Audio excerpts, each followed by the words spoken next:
We had this fantastic ensemble of young actors and dancers and singers that were just working their asses off, and I was just trying to keep up. A lot of ice packs and Advil for sure. We were just sharing. You're like, sharing is caring.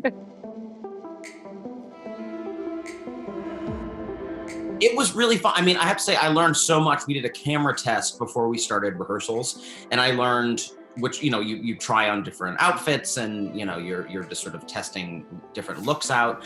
And I learned so much from Nicole Kidman because I watched her do her camera test, and she's just, it was a joy to watch her just like move around and dance around. And I was like, I want to be her. Oh my God. Well, there are so many funny memories. But I will say one of my fondest is I actually had the opportunity pre-COVID to bring my mom to set. And we were chilling. She was sitting in my chair. And, Miss Meryl's over there, like doing something in full DD garb, checking out her phone. Keegan's over there sharing some YouTube video with somebody. Kerry comes through, looks at whatever's on Keegan's phone, and bursts out into the most boisterous, joyful laughter and falls on the floor in front of my mother's feet. And I was like, yep, I've made it. I've arrived. It was the greatest moment of all time. I remember that day. I remember that day because my husband's play was opening on Broadway and I couldn't be in New York because we were filming. But I got every single cast member, including Ms. Meryl Streep, to record a video wishing him a happy opening night and to break legs. And then Keegan kept like peeking into every video, and I was like, enough, we've seen you enough. It was just such a fun group. It was really such a joyful, loving, creative, like just like sparkly group of people. Unicorns, all of them. Yes.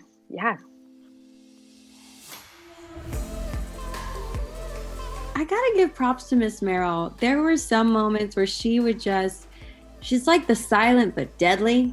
Because she's minding her own business, and then all of a sudden she decides to join in, and she'll come through with a bit, and you're just slain so many times. But I think we're all pretty funny, even Nicole. But Nicole's funny in the like weird off the beaten pathway. Like she's so committed to what she's doing that you're just like, oh my gosh, she's hilarious. She's so in it right now. I was obsessed with her. So great. The collective, and you throw Ryan in there as well, like the collective of the hilarity. Any moment that somebody was in a serious place, it didn't matter. The whole rest of us were like just cracking up. So we were in a mall that was just open to the public. So we were able to sort of like rope off, large areas where we were filming, but there were certainly just people in that mall just trying to go to the store. So they, it was fun to have that energy. On top of all of our dancers and all of our singers there that were part of our production, but just to have people walking around who also stopped and watched us film that crazy number in the middle of a fountain in a mall was exciting. But they play the music very loudly, so you can hear it all, and or sometimes you have to wear, it's called an earwig. It's like a little tiny speaker in your ear, like a little earbud that you can't see from the camera. So but for that number specifically, they blasted the music, and we all sang along to it. It definitely takes a substantial amount of rehearsal. Musicals are not made without rehearsal. Because you need the time to make the discoveries and figure out who your character is, how you respond, and then you got to learn choreography. And then you got to do it. So it's definitely a layered experience, but I think just having the opportunity to create a troupe, right? Like we became a theatrical troupe. And so that's what made this movie musical even better. It's that cohesive energy. It was really cool. I probably worked as hard on my tiny section of a song as you would on an entire aria, because you like breathe and singing. But one of the things I love about what we do as actors is that we get to learn new things all the time. You know, like I've learned to ride a horse and shoot a gun, and you know, there's so many things we learn to do. So for me, the choreography and the singing kind of folds into that. You just you get to grow as a person when you take on these different kinds of projects and different kinds of lives. I mean, it was very overwhelming to get started. I have to say I was very nervous, obviously. I knew James before, so that was not a big deal. But obviously, you know, walking into rehearsals with Meryl and Nicole was very overwhelming. But it was so exciting. We did get a really sort of traditional rehearsal process. I think we had about 5 weeks or 6 weeks of just like learning all those dances and doing that. So it was great because we got a chance to sort of, everybody got to know each other and sort of bonded through that experience. So by the time we actually got on set, we were all pretty comfortable with each other. So so it was a nice way to start. It felt like a very traditional musical in that sense.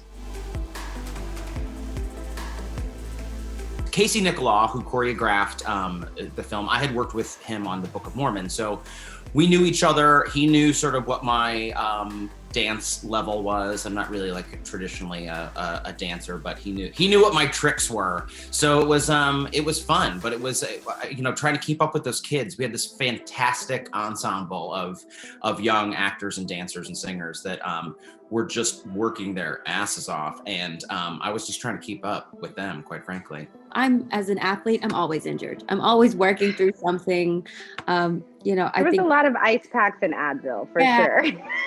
We were just sharing. You're like, sharing is caring. The great thing is though, we're all at the top of our game in our specific area, and watching everyone figure out how to keep themselves healthy throughout, that was actually really cool. We like sharing tricks of the trade. You know, I told Kerry, I was like, girl, you should just put the cough drop in the hot water and that saves your voice.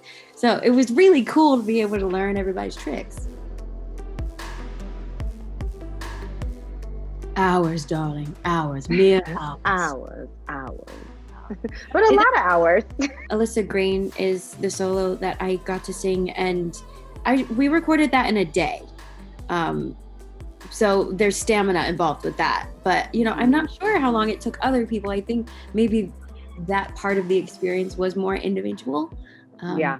But it's a very detail-oriented process, and I think you're working with a healthy amount of perfectionists who wanted it to be really good. So if we didn't record any part of it, it's because it had to be excellent.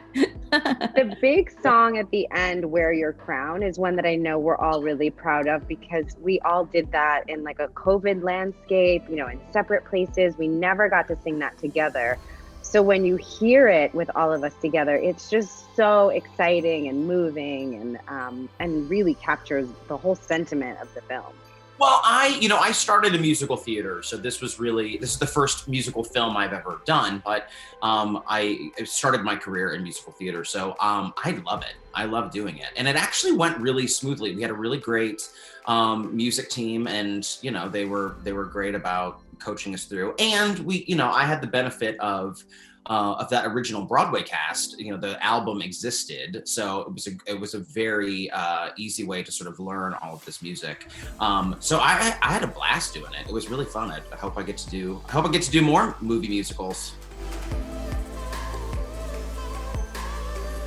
We actually finished right before all the lockdowns started. The actual prom was the last thing that we filmed. And luckily, we were able to finish before any of that really, productions were shut down. So we got in right under the wire. But there was a lot of grumbling about are things gonna get shut down? And luckily we were able to finish everything we needed before that happened. So it was very, very lucky timing for us. For myself, as someone who identifies as LGBTQ, this was such a special unicorn project. Like, it really was.